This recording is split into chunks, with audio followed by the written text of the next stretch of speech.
Welcome to Gumball Love. I'm Melissa Ledger, relationship enthusiast, blogger, broadcaster, and creator of Gumball Love. I dated Mr. Wrong over and over again until I finally discovered a pattern. I was dating gumball guys. Sharing this revolutionary concept has created a movement happening all over the world. Your life is about to change because this levels the playing field. It gives you the lens that the most confident women have. You will see the red flags. You'll no longer fall in love with the wrong guy and spend weeks and months or years with someone who's just going to break your heart. You'll gain the confidence to get out of that toxic relationship, get through the breakup, and gain a perspective that gives you the closure you need. Most importantly, you will be happily single, creating the life you were always meant to live, and attract the right person in perfect timing.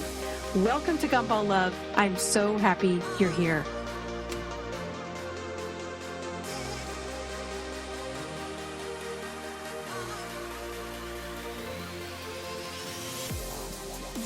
Welcome back. Today's podcast is so near and dear to my heart. It's something I've been wanting to do for a long time. And I have a very special guest on the line, Samantha, who has been following Gumball Love for a year. And we have been chatting back and forth about her story. And she told me a lot of things just last week that I thought, I want to have her on the podcast to share this. I said, would you be willing to share this? And she said, yes. So welcome, Samantha. I'm so excited to have you. Hey, everyone. I'm super excited to be here. Yay. So we were just chatting before we hit the record button that you had found somebody had recommended Gumball Love on the Skinny Confidential. And so tell everybody what brought you, or what was the message, or what were you looking for? Did someone post something, or were you looking for advice, or how did you end up coming over? So someone else was actually looking for advice, and in the comment section, someone said, oh, you have to follow Melissa on Snapchat. She posts amazing content. You'll absolutely love it. And I thought, well, I love content, especially content that's valuable. So I decided to check it out. Awesome. So amazing how we all come together, all these communities. And I'm just amazed. I'm obsessed with Lauren from the Skinny Confidential. I just love her. And Cara Awalebo from the Champagne Diet. And then those two know each other. And so it's really amazing to see this community of women all networked, and we're all over the world, because you are clear in Canada, right? In the cold. That's me. Yeah. I'm in the prairies and it is frigid. So it is frigid. So it's, what did you say? 20 below? Yeah. Today it's 20 below and in Celsius. Last week we were hitting minus 40, which I think is about where Celsius and Fahrenheit meet. So. Yes. I just learned that in Canada, and I was like, how is that possible? You could win like 40 degrees Celsius and 40 degrees Fahrenheit are the same, which is, yeah. I don't get it. Or minus 40. I'm sorry. Minus 40 and minus 40. Yeah.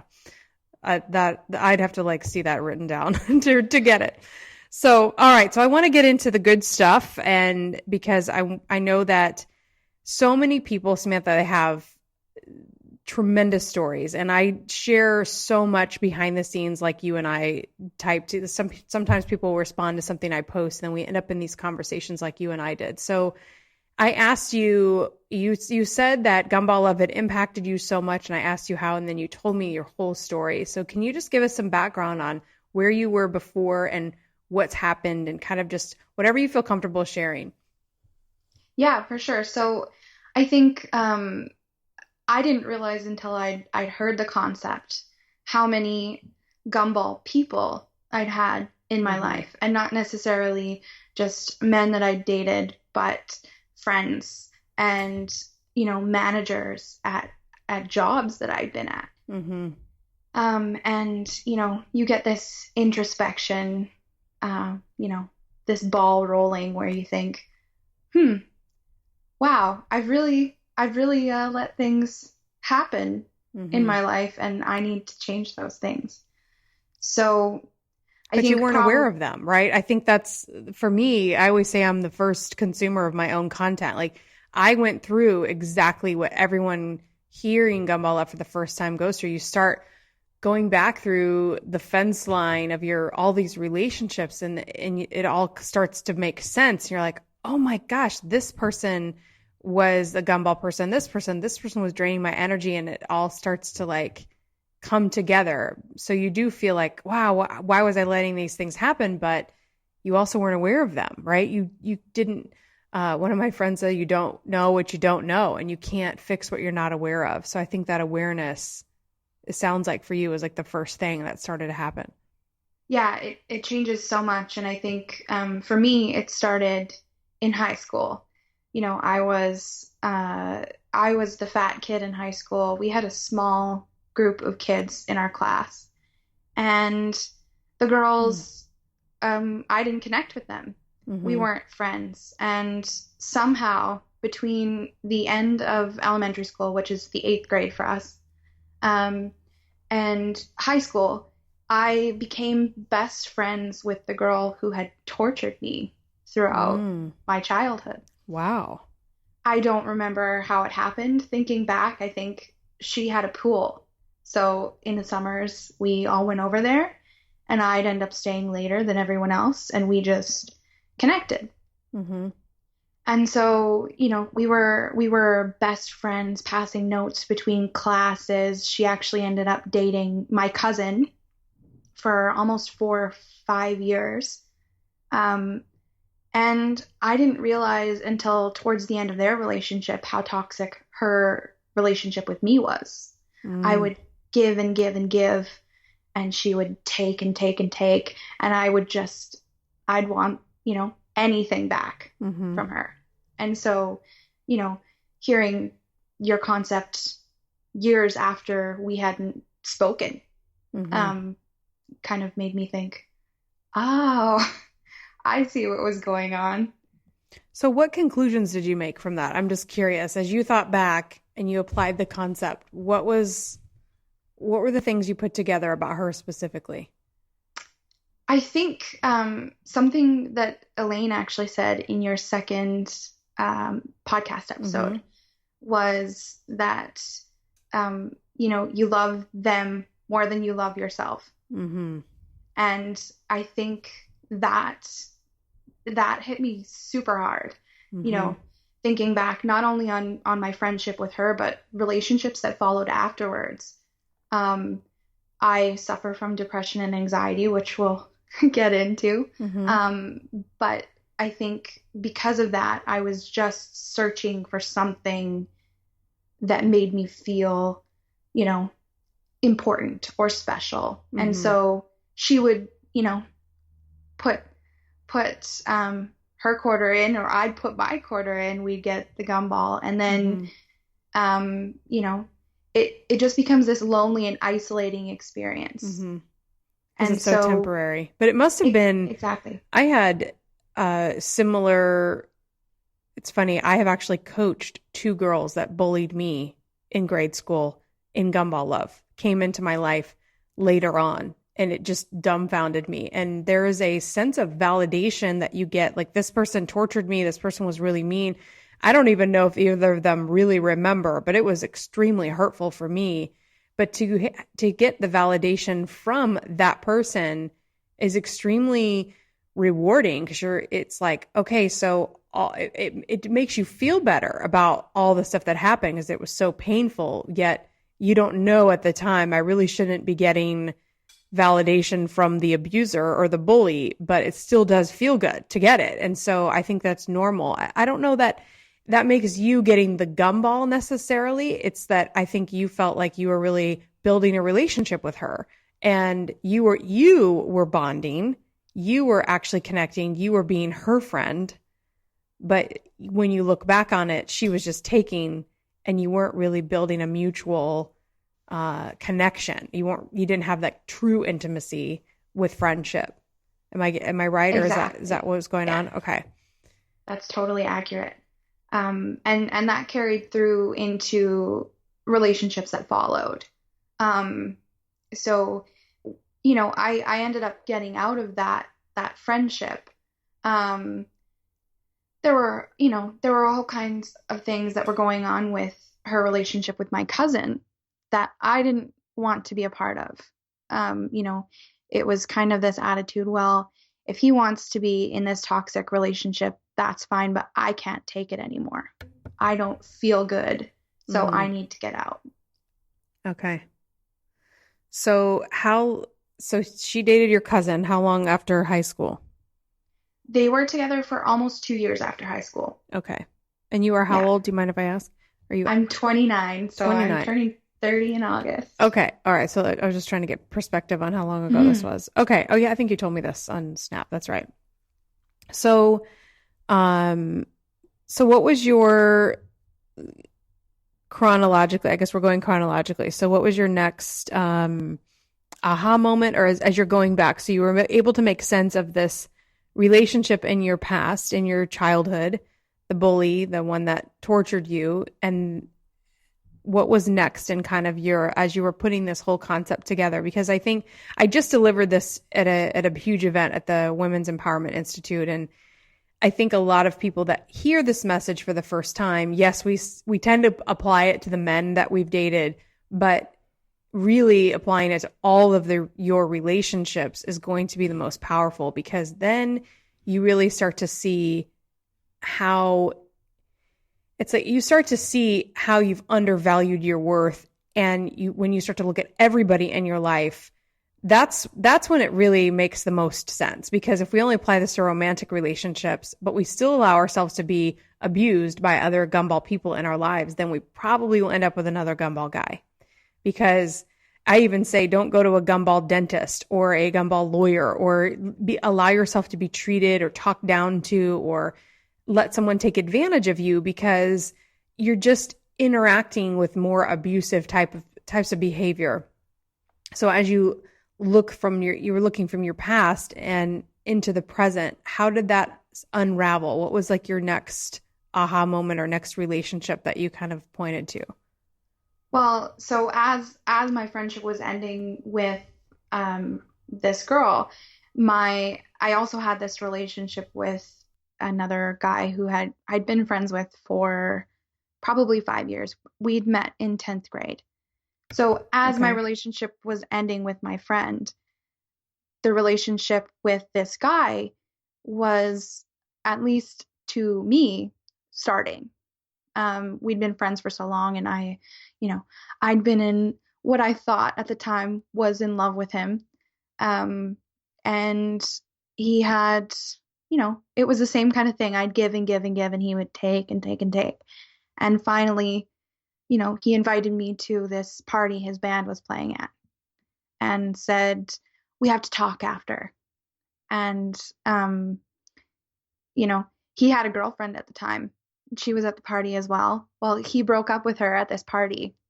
And after their set, came to me and said, this is it. This is our moment. He's saying all of these, romantic, intense things. You talk about intensity. Mm-hmm. That was it. And this was your first boyfriend out of high school? Yeah. Okay. Yeah. And he wasn't my boyfriend per se. He was, I like to call myself his emotional backup girlfriend. Okay. Well, I've been one of So those too. Yep. I think we all have one. And so he ended up leaving for a couple of months on a trip. And when he came back, he stopped talking to me. He left with all of these promises, and I thought, this is it. I only have to wait a couple more months. I've been waiting 5 years. What's a couple months? 5 years? Yeah, like my friend had set us up in high school, and it didn't click. So looking back now, knowing that it didn't click, I can't believe I stuck it out for so long, thinking, well, it clicked for me. It didn't click for him, but if I just stick it out long enough, he'll like me. What made you keep the faith to stick it out? I think because while I was not getting enough from, this friend that I had in high school, on the other end of it, he and I would stay up and talk on the phone, until 3 a.m. So he was listening to me. So I had someone who I thought was listening to me, Mm-hmm. And what I know now was, he wasn't listening. If he had been, um, I think either we would have, ended our relationship a lot sooner, Mm-hmm. or it would have been something. But we were both kind of talking into dead air. Mm-hmm. Sometimes I've looked back on situations like that. I don't know if you feel this way where like you look back and you think, I felt like I was connecting and I felt like we were creating a bond. But as I developed the gumball love concept, I would think back to situations like that and think, were they just killing time? Like, I was filling the void for them versus building a connection. So I think gumball people like us because we're available, we're willing to invest, we are, what's the word? Like, we're very, connected. There's another word I'm trying to think of, like, what's the word when you're really connecting or you're really like available, like they like that concentrated attention where you're focused on them because you are interested in them. And I think that there's a high off of someone taking an interest in them, and so they're willing to hang out and spend time. But then when the conversation is over, that's when it doesn't feel like, or I don't know if I'm trying to say too many things, but like when you'd have a conversation with them again, did you feel like you could build off of that conversation, or did you feel like you started over a lot, or it just didn't feel like you had to kind of recapture that closeness again because the magic was only in that moment? I think that was a huge part of it. And of course, I mean, I was 16 when Mm-hmm. we started talking. Mm-hmm. So you have all of these different ideas about what love is. Mm-hmm. You talk about the Hollywood influence, and that's huge, right? So I have all of these romantic ideas, Love Actually and Serendipity, and I'm Mm-hmm. thinking, this is it. He's saying all those romantic things to you. Mm-hmm. Um, and so, that made me more interested. That rehooked me, I guess. Yeah. It's so easy. And when we don't know better, this is all we have to go off of. I covered this last night where whether it's, I said, how many people have watched 50 Shades of Grey or read the books? I think only 2 people didn't raise their hand. And so I teased them like, of course you guys have watched 50 Shades of Grey, but it's like when we don't really think about how that's influencing our perception of love, and uh, then we have these experiences with these men. Like the gumball guy usually gives you some kind of movie type of romance feeling, or they say such dramatic things because they're looking for, like, if I would tamper with my brand, I would make super gumballs. Like sometimes it's like there's such a huge high off of, like, they're saying really dramatic things, which is creating a really dramatic response from you, which then gives them a bigger high. And we don't realize that we're just feeding into this versus building something. So yeah, those imprints were happening to you at a very young age. We actually had someone in their teens at the event last night, and the mom was like, I know she's young and she's a teenager, but I was thinking, I I coached a think that's cheerleading amazing. squad of teenagers and they know everything by now. They're not going to hide 50 Shades of Grey from the teenagers. Like they need to be a part of the dialogue. So I was glad that she was there, because how valuable, if I could have had this conversation with you at 16, or somebody could have had this conversation with me at 16, I would have looked at everything differently and chosen so much more healthy relationships. But we are just so caught up in these, and they're great. Like some of these movies are really fun to watch. And I think I went through a point where I got really mad at them because they gave such a false expectation, but now I can just watch it for entertainment, but I don't expect it in real life. And that was a major shift for me that took a while, because I would, especially when there's a new guy, there's a tendency to listen to music and fantasize about what things could be or what they are going to be. And the gumball guy is very good at feeding that fantasy too. So they make all those promises. And so And we're so pre-programmed by all the Disney movies to imagine this happily ever after life somewhere beyond that sunset somewhere. It's like this false, it's like this false destination that the illusion is created that we're going to get there, and it just takes a few sweet nothings, and all of a sudden this guy has us enamored. And some guys do it without realizing it. They're on the ride with you, but some guys really know how to push all these buttons in girls, and then they use it to their advantage. So you have both. Exactly. Yeah, no, I completely agree. And so for me, I there have been two major gumball guys in my life, and both of them started online. I was introduced to the guy in high school through MSN. And then, we met at choir events and all kinds of things. I went to a Catholic high school. Mm-hmm. So, church and mass in the city. Mm-hmm. And I think in high school, I grew up on transformational movies like She's All That. Mm-hmm.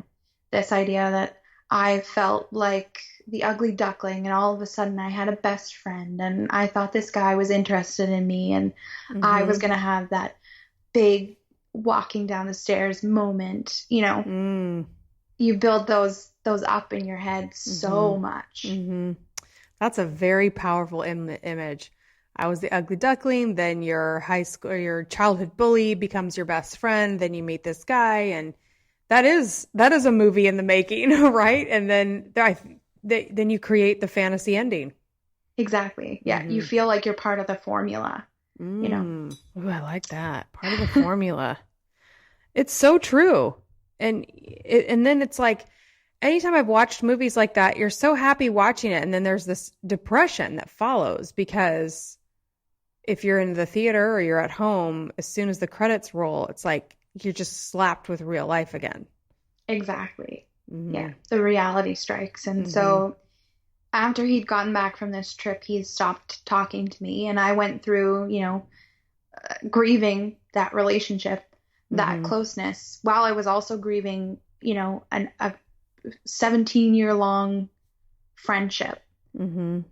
And I didn't have anybody. My friends were moving away to university.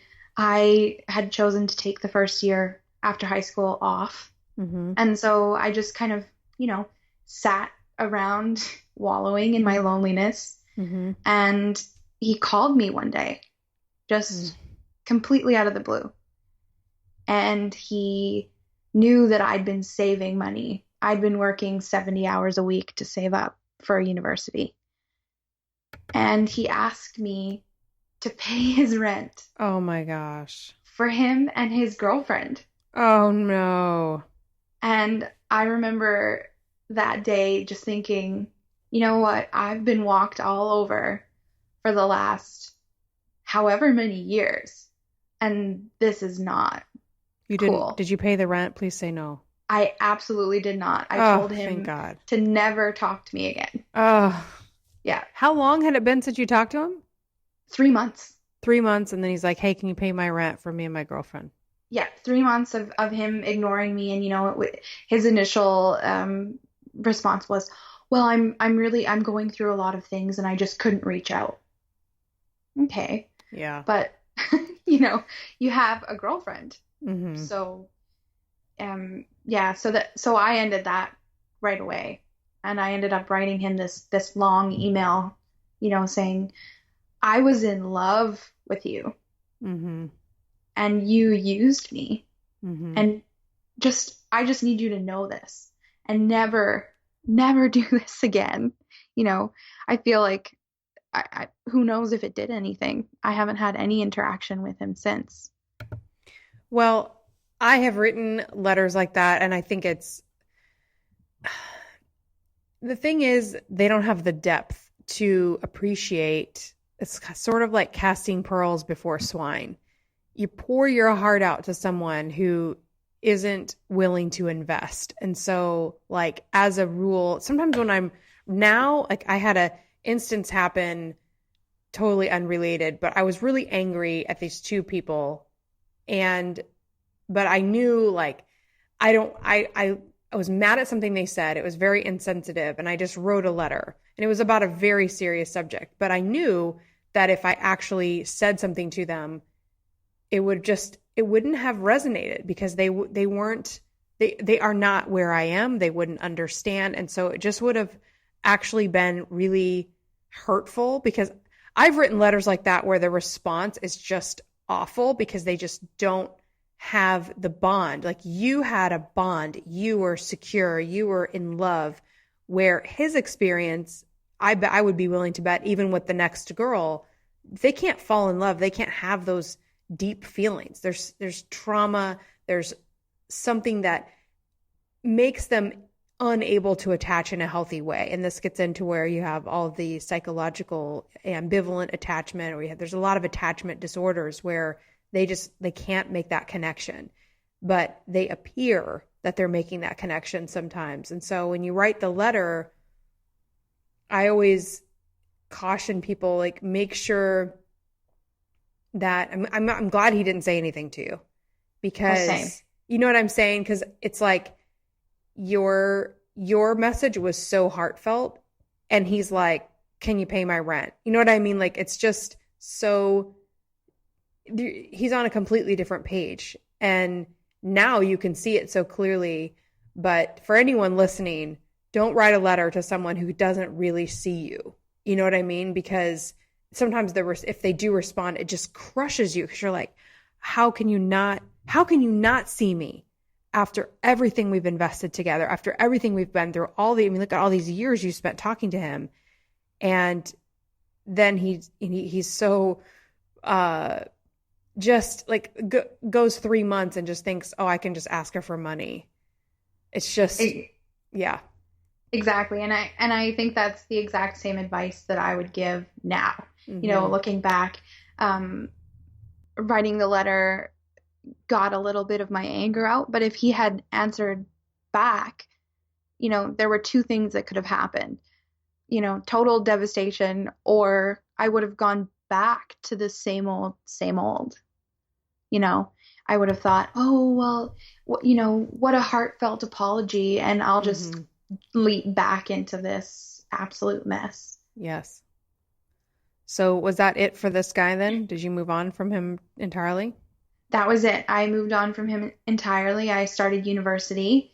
And, you know, I was alone.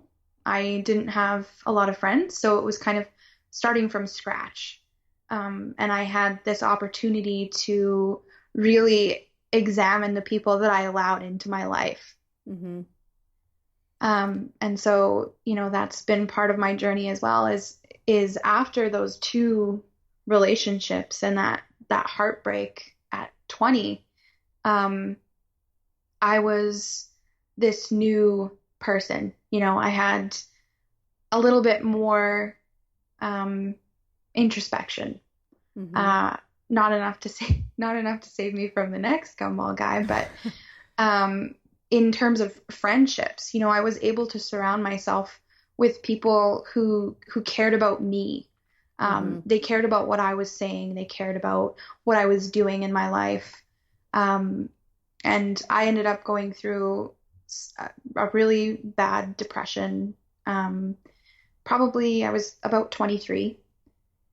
And it manifested in obsessive compulsive behaviors. You know, I was the 23-year-old girl carrying a bag of alcohol wipes into my university classes to wipe down desks. And so I kind of withdrew from people, but they still reached out. You know, I had taken myself out of the relationship, but they were still, you know, checking in on me. And isn't that fascinating how when we pull away from toxic people because of their lack of effort, all of a sudden they pursue? Exactly. Yeah, exactly.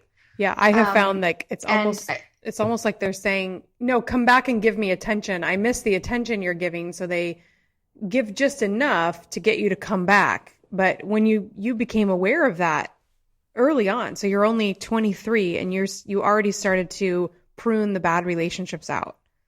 Exactly. That's awesome.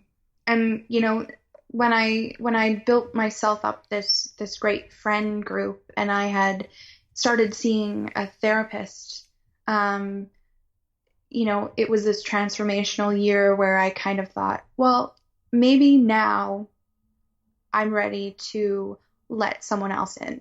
Maybe now I'm ready for a relationship. Mm-hmm. And I started dating, online dating or going out with men that I'd meet on campus. Mm-hmm. And, it's dating. Yeah. Sometimes it works, sometimes it doesn't. Sure. And I had that attitude as well. I wasn't pinning all my hopes and dreams on these first dates, which I think is so important. You can go in with this positive attitude, but I find, at least for myself, going in with this, oh, he's so great when we're texting, and he texts me first thing every morning, this date's going to be amazing, and then it flops. Yeah. I've seen so many friends come home from a first date like that, and they're so sad because they wanted that guy to be the one.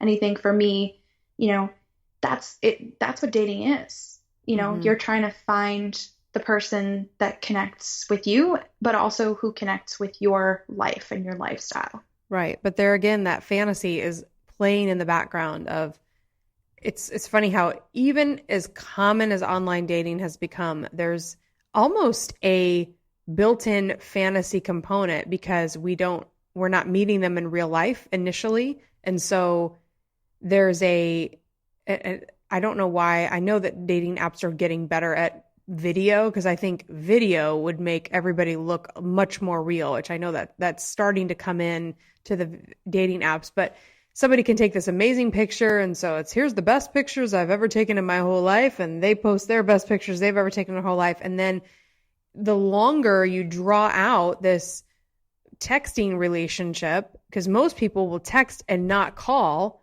and then so there's like this grand buildup to just a first date that could you could have no chemistry, but it's almost like these little mini fairy tales are starting to get pre-planned. And then that's why the devastation is so high, because there's this expectation that with the movie experiences that everyone wants. And when that doesn't happen, it's like this huge failure comes over you. Like, oh my gosh, I wish it would have worked. And why wasn't he the one? It's like, it's crazy that we're putting marriage and long-term expectations on these first dates, but it's so easy to do, because you're right. When they start texting, they start telling you good morning, you're thinking, okay, he's really feeling something. And I believe you can really feel chemistry through a phone. Like you can feel that. And sometimes you really have, this is like totally a side note, but sometimes you really have chemistry with someone. They're like who they really are on the inside, but they can't express it in person. I've had this happen many times where, you know what I mean? Like, I totally do. They can't, like, I went out with this guy. He was the nicest guy, but the reality of who he was inside, like I could see who he wanted to be, and it would come through, and he'd be really funny on text, but then in person, he was so negative and just really dry and boring. I was just like, oh my gosh, I can't do this. So the person I was connecting with is in there somewhere, but it didn't come out in real life. And so, yeah, there's just these high hopes that get crushed because the fantasy expectations are always sitting there in the background, like this judge. Exactly. And I think that's a great segue for the next gumball guy that I met. And this was an entirely online relationship. And I think that we talked about this at least at one point on Snapchat. Mm-hmm. But he was a mutual friend. One of my really great friends had been saying, for 2 years, oh, I have to set you up with him. Mm-hmm. You guys would get along so well. And then I met another friend through university that happened to be friends with him. We'll call him Ian. Okay. And he said the same thing. So one day I noticed on Facebook that, Ian had said something hilarious on my friend's post. Mm-hmm. So I added him on Facebook. And from there, I think the first day we chatted for 8 or 9 hours of the day. Like we were Wow. in that conversation. Mm-hmm. And it was this super intense, long talks every day for a week and a half. And my grandma was ill at the time. And I remember sleeping next to her in her room, just, making sure that she was okay before we took her to the hospital the next day. And he stayed up with me on the phone all night. And I was so upset. Wow. And I thought, this could be something. Mm-hmm. And the next day, getting back from the hospital after, 14, 15 hours of sitting there, and he sent me a message saying, I have to tell you something, which those words, I think nothing ever good happens from those words. they don't. And they usually follow with, I have a girlfriend. Right. And so that was what he said. He said he'd started seeing someone about a week and a half before he and I had started talking. Mm.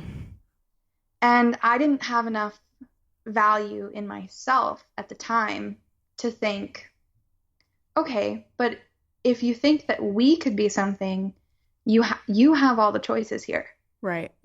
You're the one who can make the decision to put effort into me or put effort into this other girl. Let me guess. He acted tortured between the two of you. 100%. Mm-hmm. And so I said, okay, that's fine. But, I have feelings for you and I can't be your friend. Mm-hmm. Which was a huge move for me. I mean, in the past, it was, okay, well, I'll just be your friend until maybe something comes of this. Mm-hmm. And we didn't talk for probably 6 or 7 months. And then he reached out one night when I was feeling particularly low about myself and just said, I wish I'd met you first. And again, I wish that I had been able to think back on that moment. Like that could have been a pivotal moment for the next 4 years of my life. Mm-hmm. And we started talking again. We talked every day. He still had a girlfriend, and I just craved that attention and that conversation and that connection and that intimacy from someone so badly that I let it continue. And it was the same thing. We talked every day for probably 2 years while he's in a relationship with the same girl. For 2 years. I let it go on for so long. Did you ever see each other in person? We never saw each other in person. Did you live far away from each other? No, we live in the same city. So for 2 years, you talked every day. He had a girlfriend. And was he promising to leave her? Was he acting tortured this whole time? No. So I never asked for that. Okay. I just kind of kept those feelings aside. Our conversations never crossed any, sexual lines. But we were so intimate with each other. When you talk to someone every day for hours, and it was just texting. We didn't even talk on the phone. All texting for 2 years. All texting for 2 years. Oh my gosh. I can't even imagine. And then, it was, to this day, I compare plenty of conversations to ones that I'd had with him. But when it comes down to it, he was in a relationship. Those are conversations that he should have been able to have with his partner. Absolutely. And one day I signed on and he had deleted the conversations and blocked me. And I thought, oh, he just deleted me from his life. After 2 years. And it was just that easy. Completely deleted. After 2 years, dead silence, blocked on everything, deleted on Facebook, deleted on Instagram, every social media. Um, and I was devastated because at that moment I realized that I had replaced every other relationship in my life with one, Mm-hmm. his. So, Were you kind of like you're living in your life, but you were sort of just like I feel like when you're so connected to somebody, it's like you become obsessed. Like you're going places and you're doing things, but really your mind is on that conversation all the time. So you're just not even exactly. really present in your own life. Yeah, exactly. Mm-hmm. And I had been dating people while he and I were talking. Mm-hmm. It wasn't like I had turned off that part of my life, but I wasn't fully open to the Mm-hmm. men that I was meeting. Yeah, you're texting him while you're on the date with the other guy. Exactly. And Mm-hmm. and you know, like I never texted him while I was on a date. I felt like that was unfair, but I would want to be talking to him instead. Right. And Be that thinking about to it. me is the same thing. Mm-hmm. Whether or not I'm physically texting him or just thinking about, Mm-hmm. okay, well, in 2 hours I can be talking to him. So how long ago did this relationship end? So after he deleted me, that was 3 years ago. Okay. We stopped talking. We started talking again. How He long moved. how long after he deleted you did you start talking again? It was probably 9 months 9 after. months. Yeah. Okay. And he reaches out again?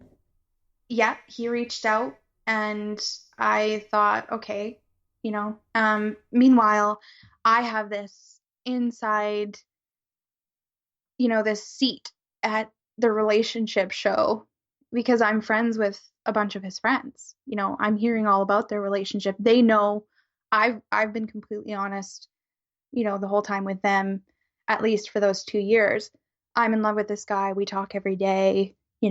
He has to have feelings for me. Why doesn't he break up with her? Um, are they happy? And my friends would say, no, no, like it's so weird watching them when they're out together. They don't even talk to each other. And so I lived on that Mm-hmm. information that I was being Yeah. fed. Yep. What was the advantage of being with her, do you think, for him? Knowing what I know now, we talked so when he came back those 9 months later, we talked for another 2 years. So our relationship spanned 4 years. Um, and knowing what I know now, after we talked a lot more about his relationship, I think it was just this lack of understanding of himself.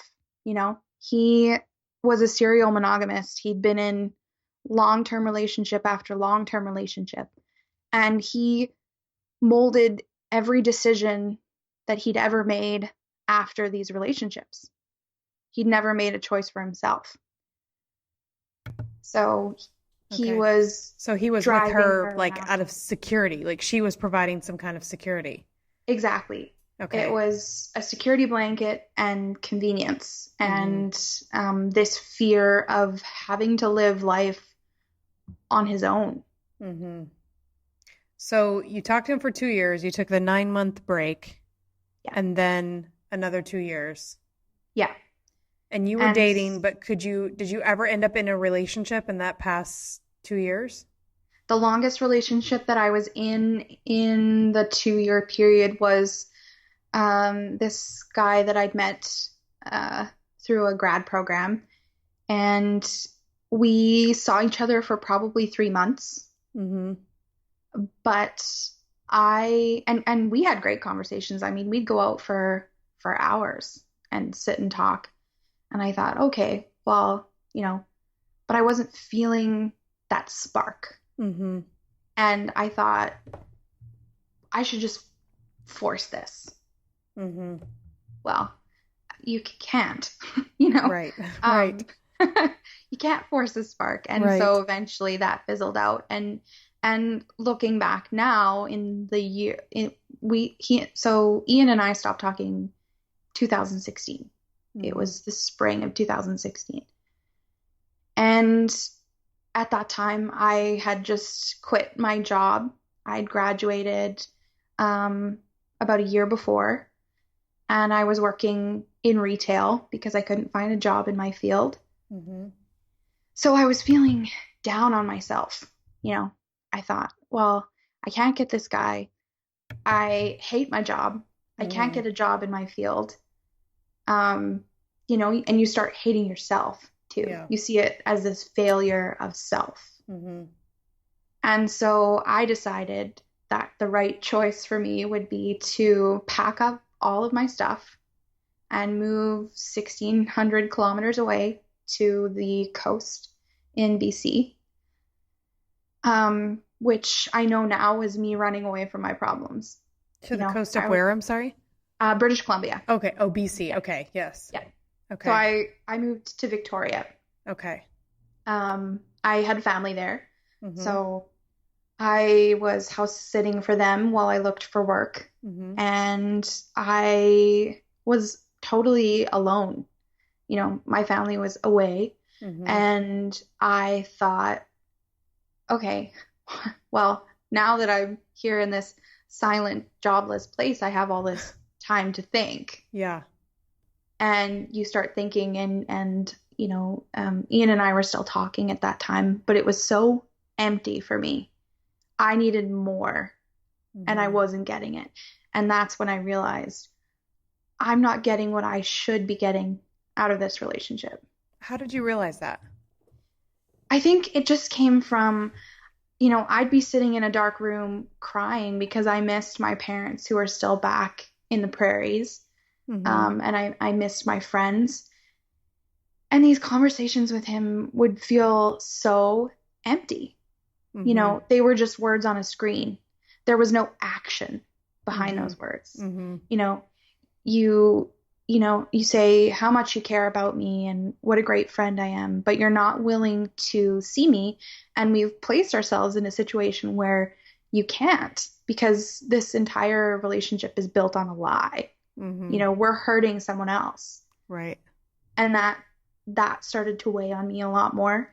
It's easy online to not think about everyone else outside of it, but there are real people right on the other end.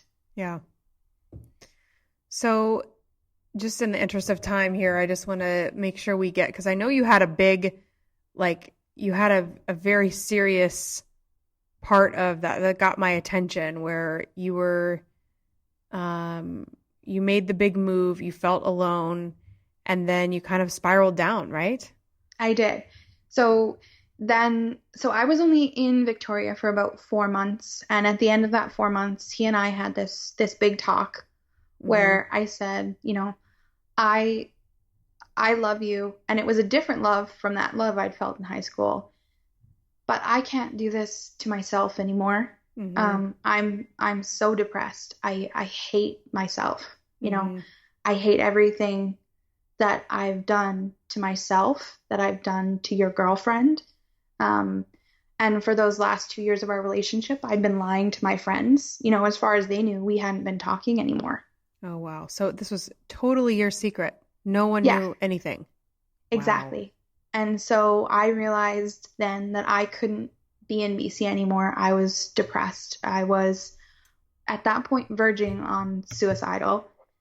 And I moved back home with the intention that I would go back. So I left half of my things in BC.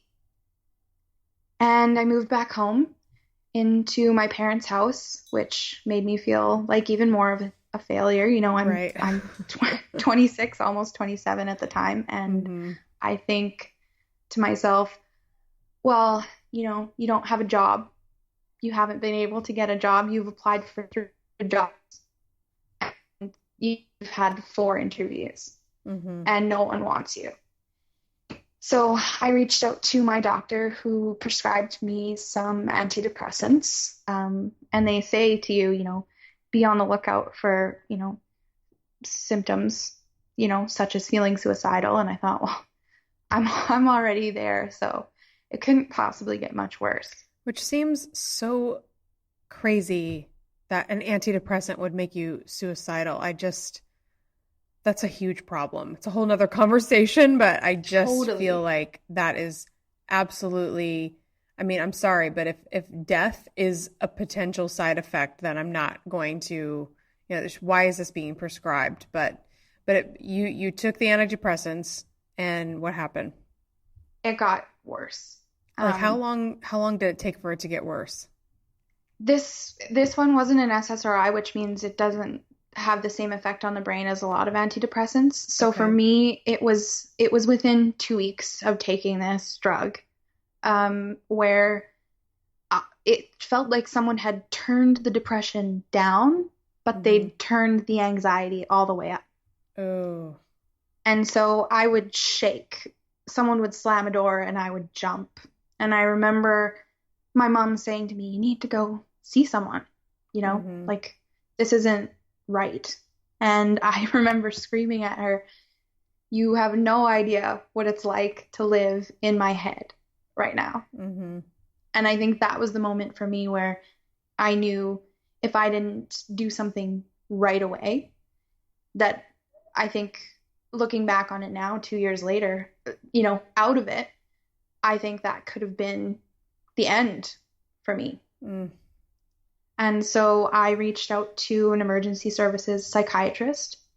And that's an entirely different story. He was not the right person for me. He prescribed me all kinds of wrong uppers and downers. But that allowed me to get in to see a psychiatrist that I really connected with, who then forwarded me on to a therapist. And I worked with both of them alongside each other, kind of finding out that it was the medication. It wasn't me that was making me feel this way. And so once they got me on an anti-anxiety medication that worked and not an antidepressant, we were able to kind of get to the bottom of everything, discuss this relationship that I hadn't been able to talk to anyone about for 2 years. And really, really unpack the reasons why I let, that kind of spiral out of control, and discuss kind of, what I needed to do going forward, and what kinds of healthy things should I be looking for in a relationship, and should I even be looking for a relationship right now? And so it was kind of after my therapist said, I think you're good enough to not come and see me every week. Why don't we try once a month? And that's, when I found you through Facebook, and I thought, wow, these things make so much sense. Looking back at jobs I've had, looking back at friendships, looking back especially at this relationship with Ian and the one before him, thinking to myself, okay, I understand this so much better. And then putting that into play in my life going forward. So I'm so curious, when you're going through therapy, which I'm so happy that you did not take your own life. Like when I saw your message, that's why I wanted you on the podcast, because I just thought, oh my gosh, like literally this conversation that we're having could save someone's life. We just don't know who's going to be listening. And I wanted you to share your story just so people can, no matter where they are. I mean, I think there's so many girls that are in those conversations. They're still texting that guy. There's so, and it's such a hard place to be. But what I want to know is, I mean, I have had similar situations, and where I'm texting somebody I shouldn't be texting, or I'm allowing it to go on too long. But I used to feel like, oh my gosh, this is terrible. I shouldn't be doing it. But then when I actually just dove in and really asked myself, what was it that, like, or not what was it, but I think, like, let's think about Ian and all the things you would talk about. There is such a, like, it's almost like that toxic wiring that's bonding, right? You can see the dysfunction, you can see the issues, but you also can see the good parts of him, and that's what kept you there. So how did you untie that so you could see, like, what did you discover about him through therapy, through Gumball Love? How did you reconcile it so you could gain clarity to actually say, okay, I'm not going to talk to this guy anymore? I think even before I got into therapy, it was the final conversation that I had with him. I got closure out of that, and a lot of people don't. Mm-hmm. In saying, I love you, but this isn't healthy. It's not healthy for you. I don't know how you could possibly have a relationship with another person, Mm-hmm. and really have a relationship with another person Mm-hmm. when, you and I were talking about your family life and we're talking about your daily life. We weren't ever talking about his relationship. We were talking about him and we were talking about me and we were talking about our friends and, Mm-hmm. hopes and dreams and all of these things. And that's so addicting. Yeah. But it was finally just I had this moment where I thought, it's been 4 years and you never chose me. Mm-hmm. You didn't pick me. You've had every opportunity to, and you didn't pick me. So, do you feel like he was your friend through those 4 years? I do feel like he was my friend. Okay. And I think that there is just so much work that he needs to do on himself that he never would have been able to if we were still talking. Okay. Because I think that's where these relationships get really tricky because you do feel like you have a friendship. Was it romantic at all?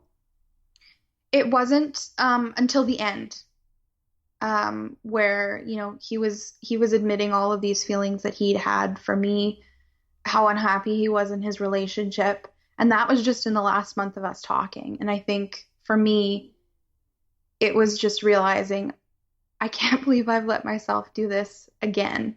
Mm-hmm. And I deserve better. But Mm-hmm. also, I'm so depressed that I can't give you what you need me to give you anymore. Like Mm-hmm. I don't have it in me. Yeah. Yeah, you reached a breaking point, which is good. Like it sometimes you had to I don't like how far you had to go. But I don't even think you would have gotten that far had it not been for the drugs. So I think Exactly. that if that would have been prescribed in a more responsible way, I think that our medical profession, like we really have to be advocates for our own health. And one doctor, there's such a trust that we tend to have with doctors, but I think we have to really be more skeptical about their advice anymore Exactly. because it could have cost you your life. It's a very serious, um, the most serious outcome. So I'm so glad that you were smart enough and conscientious enough to keep seeking help because it's like when we're already damaged, we're already feeling low, it's hard to help ourselves because you just don't have the strength. And so I'm so happy that you found, and I hope anyone who's listening can, if they're in that bad place, that they're not alone. You know what I mean? I think we talk ourselves into the fact that nobody else in the world is feeling like this and we're the only ones and everyone seems to be going about their lives like without any issues, and it's just not the case. There's just so many people that are right there in that same place. So so do you feel like he was a gumball guy, Ian? I waffle back and forth, because I I still feel connected for him. I still hope all of these good things for him. But I've cut myself out of his life completely. I'm not friends with our mutual friends anymore. There is all kinds of things attached to that as well. But um, you know, I've removed myself completely because I'm always curious about Mm-hmm. what he's doing. Mm-hmm. And like you said, it was a total block. I blocked him from everything so that Mm-hmm. I couldn't seek out that information anymore. Because it's like a torture to yourself if you keep seeking it out, but then you can't. He doesn't choose you. Then it just is like I talked about this on Instagram stories and Snap, how it's like a perpetual breakup. You're just always in that phase of heartbreak. Exactly. And there are only two outcomes, right? I want to be happy for him because his life is going well. Mm-hmm. But if I see that his life is going well, I will feel, heartbroken that it's without me in it. Mm-hmm. Um, Yes. and So I think that's changed a lot. That's something, over these last 2 years and through therapy, and through getting to know myself again. Mm-hmm. That's something that's changed. I don't feel the need to ask someone that I run into about him. But I also don't feel the need to hide in my own city anymore, Mm-hmm. which was a huge thing, and being able to sit down and have conversations with friends after the fact and just say, I was ashamed of what I was doing. And I knew a lot of my friends' opinions. My friends most of them are married or in serious long-term relationships, and their opinion was, you don't do that to another woman. Right. And,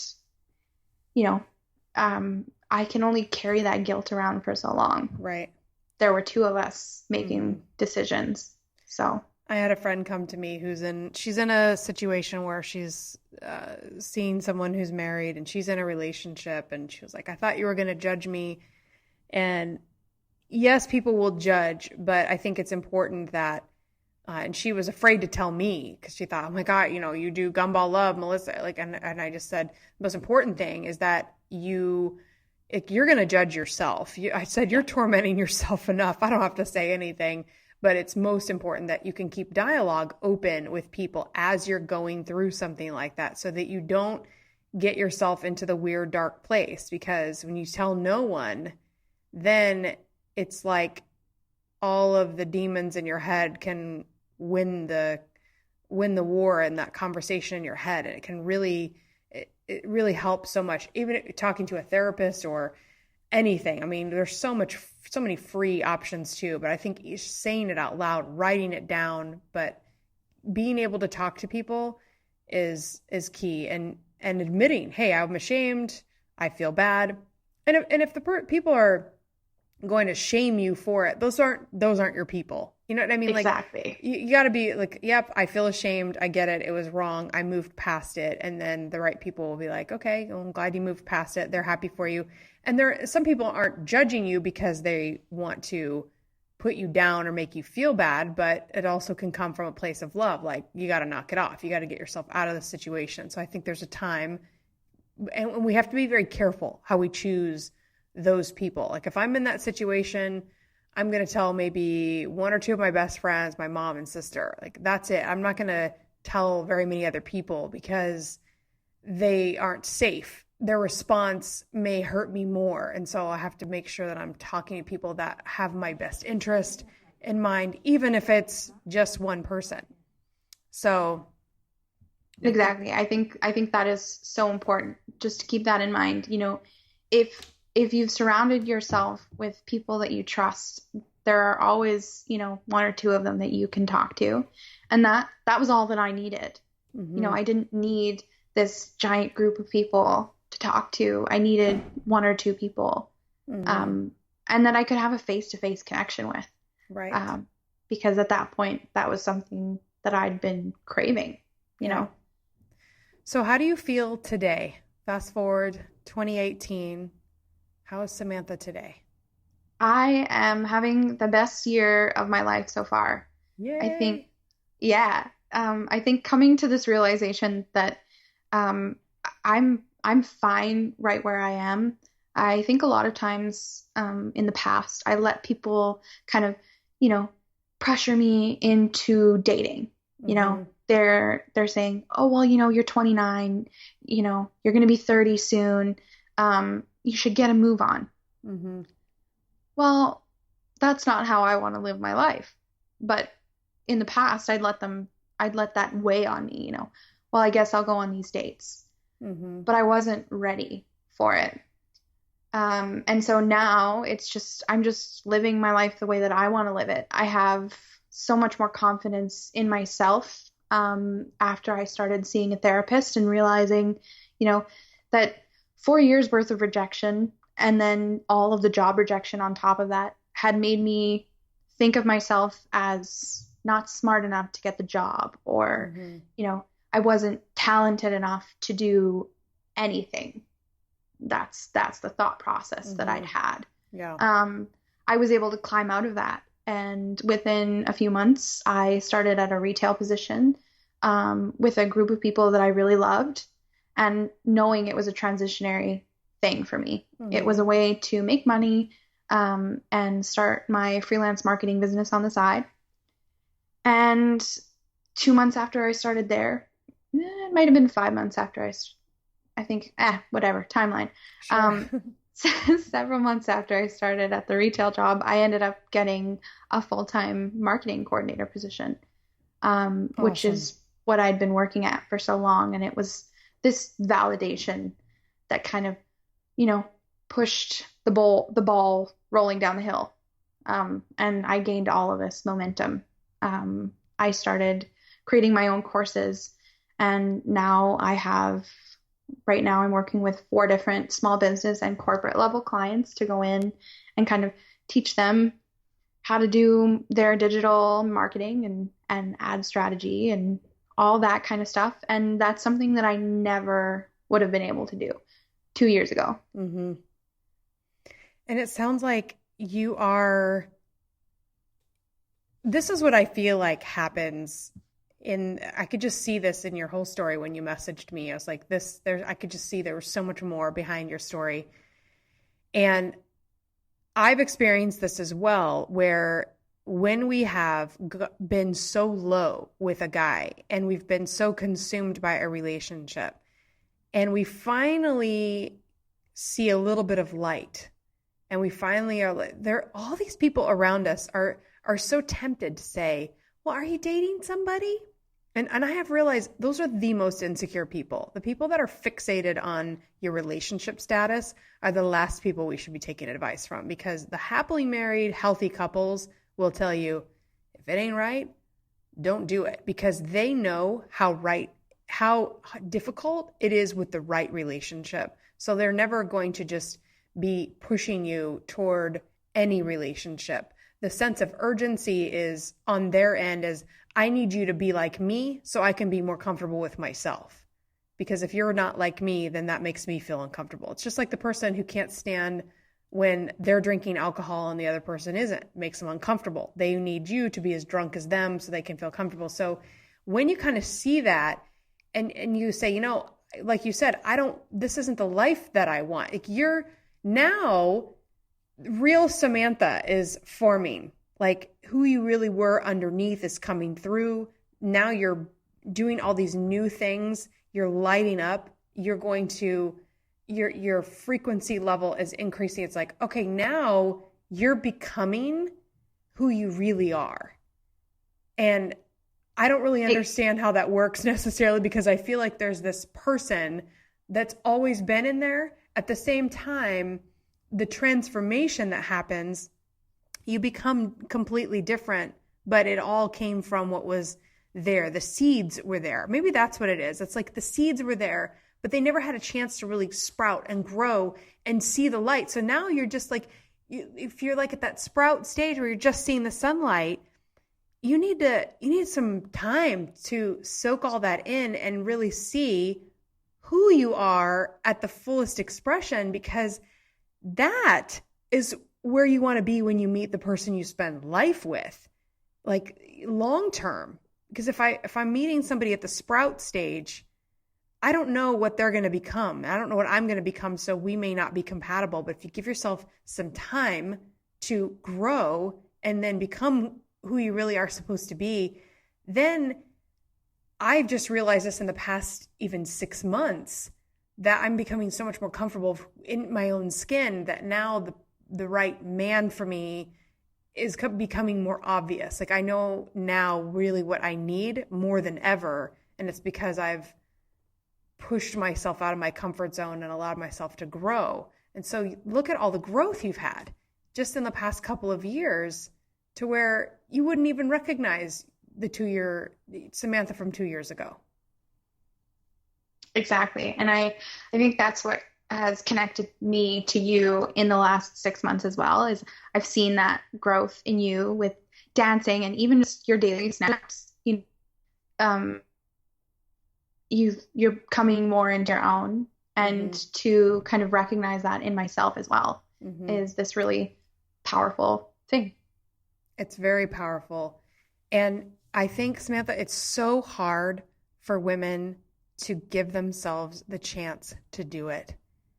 And there's many, like for me, one of the major stretch, I don't even want to call it the final stretch because by no means have I arrived at any major, but it feels like I'm arriving at this plateau where I can finally rest. And dancing, it really had nothing to do with dancing. It was more of, I had to do something really uncomfortable that was outside anything I've ever done. Like last night, speaking in front of a group of women, I can't even say how much more relaxed I was at that event versus, normally if I'm going to speak in front of people, I'm going to get nervous. I'm going to have like that adrenaline rush. And I did, but having to perform in a dance routine on Broadway with a professional dancer, I've never been more nervous in my life. It was just so incredibly overwhelming. And to push past those fears and working through, like, dancing had forced me to express myself so differently and do uncomfortable things with my body and feel embarrassed in front of my instructors. And it's like, you want me to do what with my hips? And all these things that I just was so uncomfortable doing, I had to keep overcoming. I think of where I was 5 months ago when I walked in the studio, and now it's completely different. But dancing was always something on my list. Anytime I sat down to write down goals, I just found another list the other day of I should take dance lessons. And it was 2 months before I went to Fred Astaire. But it was something that was on the list. And last night at the event, I said, I want you to get out a piece of paper and write down, what's the thing? And they were like, what do you want us to write down? I'm like, I want you to write down, what's the thing? What's the thing you need to be doing because that you're not doing right now? And they were like, oh, everybody's like, oh, that's what we have to fill out. Like, oh no, I have to think about the thing. But it's like, you did the thing, right? You fought through it. You found the job. You found the community. You've had tremendous successes even the past 6 months. Yeah. Like I'm 3 months into the year and I've almost quadrupled what I make in my salary. Wow. And I feel like I'm making a difference for small businesses and local companies. Mm-hmm. And that's something, I set my website up 2 years ago, mm-hmm. around the same time that I was living in BC. It was something I wanted to do then, and I wasn't in the right place to do it. Mm-hmm. And so it feels good to know that I'm in that place now. Yes. But I still think it's cool that you set up the website 2 years ago, because was it up for 2 years? Oh yeah. Yeah. It was up for 2 years. Okay. And I say that because sometimes, like, I had the Gumball Love idea 10 years ago, and it just was at its infancy stages. And I had to grow so much to even get to the point of doing a podcast or speaking in front of people. Like, yes, I had the idea. Yes, everything was there fundamentally, but I just didn't have the confidence to do it. And so it could have been silly to some people to go, I had a website up in 2013, I think 2014 was when I think I've had a website, some version of a website, but a true website was created. I should even look at when I registered it in the beginning, but it was a very pathetic website, but it was still there because I was acknowledging that it was deep down inside. And so I'm drawing attention to this because I think sometimes girls don't take that one step. It's like, so what if you put a website up? Like, so what if you don't do anything with it for 2 years? It just puts it out there. It's a step. It's a seed. It's a reminder, that thing. There's what's the thing? That's the thing. And look, it became, you were able to step into it eventually, and you had the courage 2 years ago, even in that low point, to still take a step, and that glimmer of hope was still there. And I love that, because we just need the right nurturing, and you were able to remove this relationship. I guess you could say it was a toxic relationship, but it doesn't sound like there was a lot of torment. It was just more of like this friend that you were in love with, that you talked to every day, that just couldn't go anywhere. But it was almost like a slow torture, because it doesn't sound like he was abusive. He wasn't abusive, right? He wasn't mean or hurtful or anything like that. No, no, he never was. He said one thing at one point. I need to stop using you like you're my diary. And I thought, okay, yeah, I get that. And I think for me, it never seemed that way to me. And looking back on most of it, it still doesn't. I think it was really that last month. You know, he was so unhappy and I was so unhappy. We can't be two unhappy people together. Right. Yeah, even though the feelings are there, sometimes loving yourself is walking away and knowing and carrying the love with you. That's the biggest message that I say to so many women. You're going to feel the love. You're going to carry it with you. It's going to be a process. It's almost like if you're carrying a big heart around, at first you feel like you're carrying this huge heart. And then as the process moves, that heart might get a little bit smaller and easier to carry. But maybe there's a piece of it that's always left. And you just make peace with that, make peace with the peace, and, you know, just accept that it's going to be there. This is how I feel about my ex that kind of started this whole gumball love process and this whole idea. He's always going to be there. He's always going to have a part of my heart, because as much damage that was done, there was also a tremendous amount of love. And there's always going to be a part of me that cares, but I have to care about myself more and know that continuing that relationship is just going to take me in the wrong direction. It has every single time. And so it's just that acknowledgement of it. And in the process, not underestimating putting those little seeds out there and continuing to support your dreams, even in the smallest ways, in the tiniest ways. Is there anything else you did in any point in the last 2 years where you were supporting your dreams but not able to pursue them?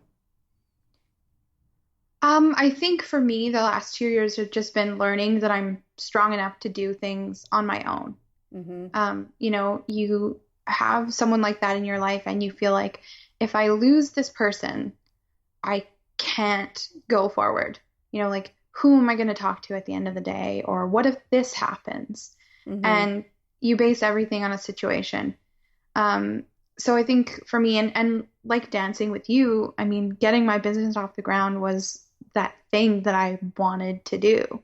And, you know, you start small and then all of a sudden you're teaching a course that you've created for 7 women in a room.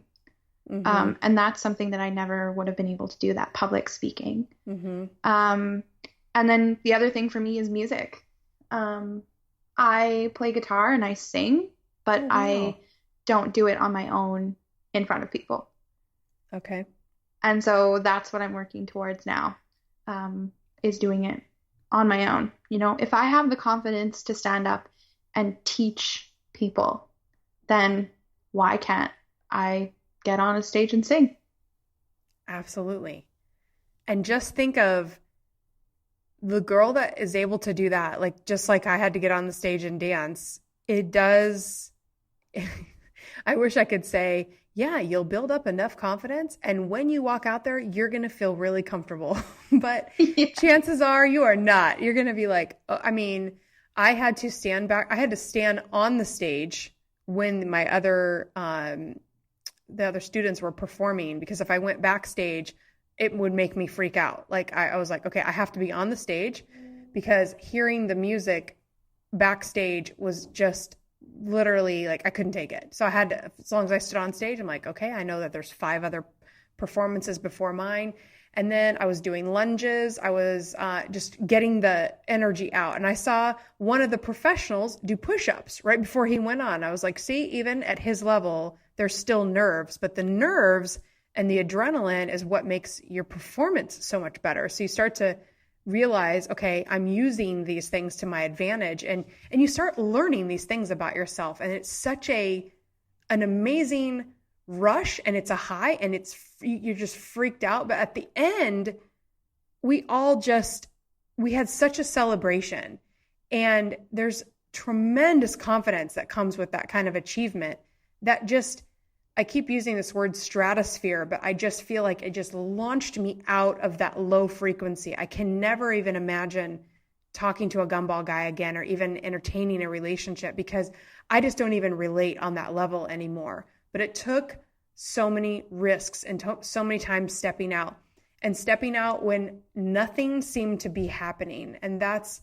I feel in my heart through this conversation, there's so many girls that are somewhere in this process and they're trying to do things toward their dreams and they're caught in this relationship. I mean, think of this, Samantha, like this is probably the majority of women.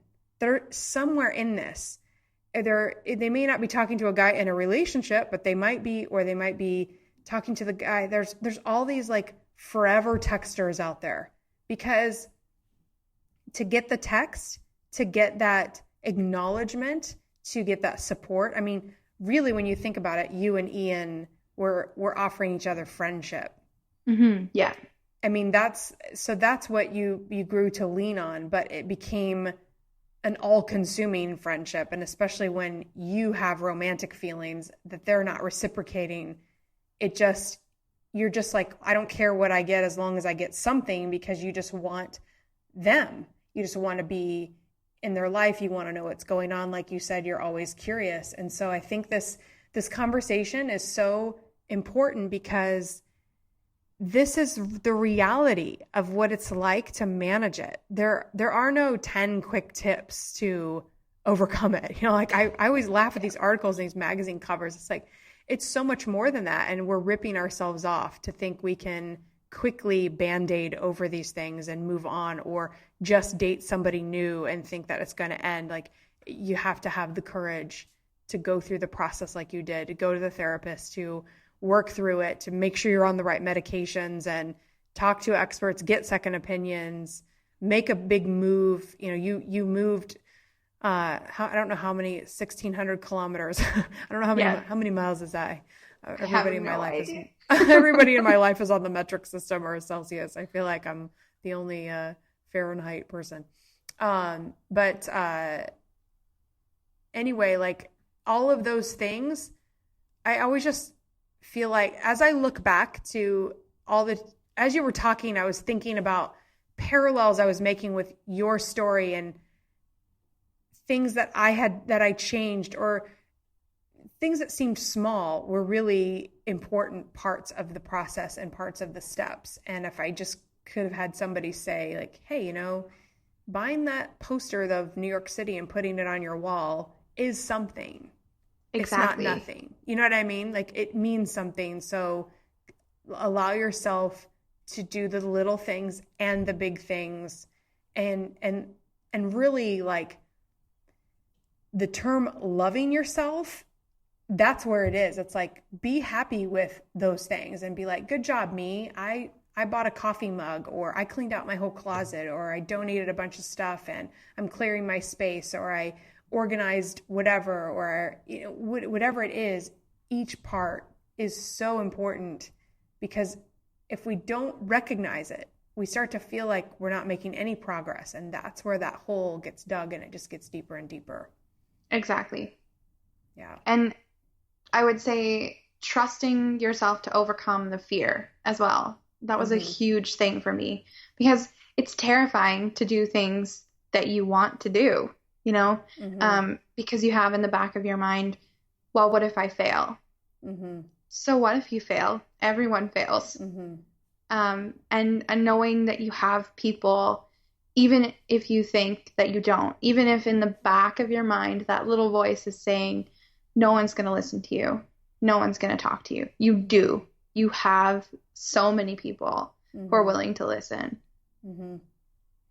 That's so true. That's so true. And I had to discover that through Gumball Love. I did so many posts before I did live broadcasting, and I would get like 2 likes. I mean, I went like 3 years of posting things on and off and wondering, is this really anything? But in my heart, I was like, I really feel like I can help so many people. I believed in the message, but there was just very little response. And so you're right. I mean, you have to keep overcoming those fears and believing in yourself, even if no one is watching or no one is responding. It's so true. It's hard. It's hard to do. But once you kind of realize that everybody's doing this, like everyone has to do this. Even the biggest stars are always afraid of losing their audience. They're always afraid of making that one next move. They could have millions of followers and they're just one slip away and they can be paralyzed. I think some of the biggest celebrities are the most depressed because they haven't, they get paralyzed by all of those fear-based thoughts. So it doesn't matter what level we are, we can get caught up in it, but that loving yourself and knowing that it's a process and that it's all going to be okay. That's the key. I agree. So this has been so great, Samantha. I could talk to you forever, and I know this is long, but I feel like the ones that are hanging with us right now are the ones that really need kind of like a long chat, a girlfriend chat, and I wanted to give that feeling like I love podcasts where you just feel like you're listening to someone's phone conversation. I just think it's so great. Same. You just feel like such a closeness and a bond, and that's what I want for everyone listening to feel, that this is judgment free, right? Everybody's made mistakes. We've all done things we wish we wouldn't have, but if we stay on the path and we just keep making a step forward and we keep having faith in ourselves and our lives and our journey, then we're going to make it. Like it's never the end. You can always make a fresh start. Yeah, just like totally. you did. Well, I'm so proud of you, Samantha. It's such an honor to talk to you via Snapchat and through this journey. And I talk to so many women, and these conversations are like gold to me. Every time I'm able to reach someone and impact their lives, it's just a tremendous honor, because I just sit and think like, what if I hadn't said anything? What if I had kept this all to myself? What if I took Gumball Love out of everyone's lives? Like, what would happen? You know what I mean? Like, so it's so inspiring to me to keep spreading this message. And I so appreciate you being so willing to share your story and all the personal details. I know everybody's going to be so grateful to hear the inside scoop of someone else's experiences, because it's going to help so many people. I just have such a good feeling about it. Yeah, I was so happy that you asked. I think it's a huge part of me and who I am to be able to share that with other people, because if one person hears it and it makes a difference, then it was totally worth it. Absolutely. It's totally worth it.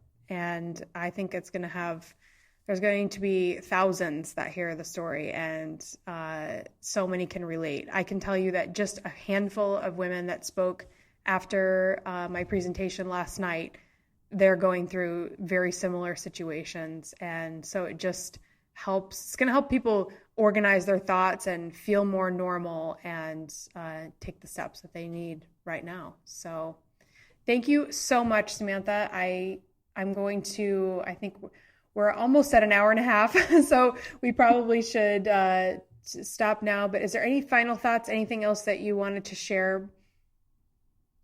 I think that really covered it. I think if you would like, I can give you my email. If anyone has more questions, feel free to ask them. Because I think knowing that there is someone out there who's gone through something similar is so huge, and having that first contact, that first, reaching out for help is so huge. Okay. So you feel comfortable giving your email to everyone? Totally. I have to make sure that it's set up properly. I've been having some server issues. Okay. So yeah.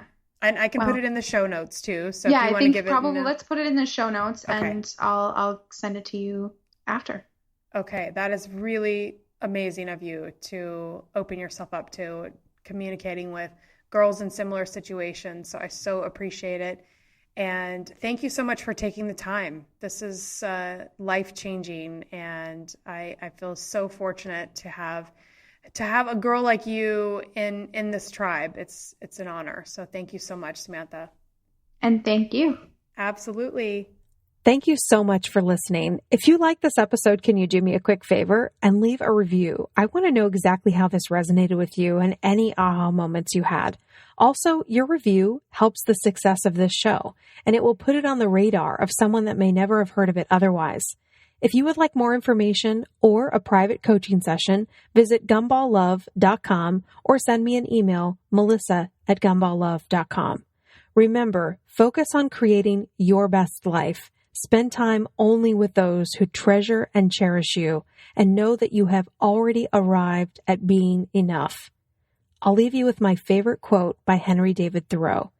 Go confidently in the direction of your dreams and live the life you have imagined.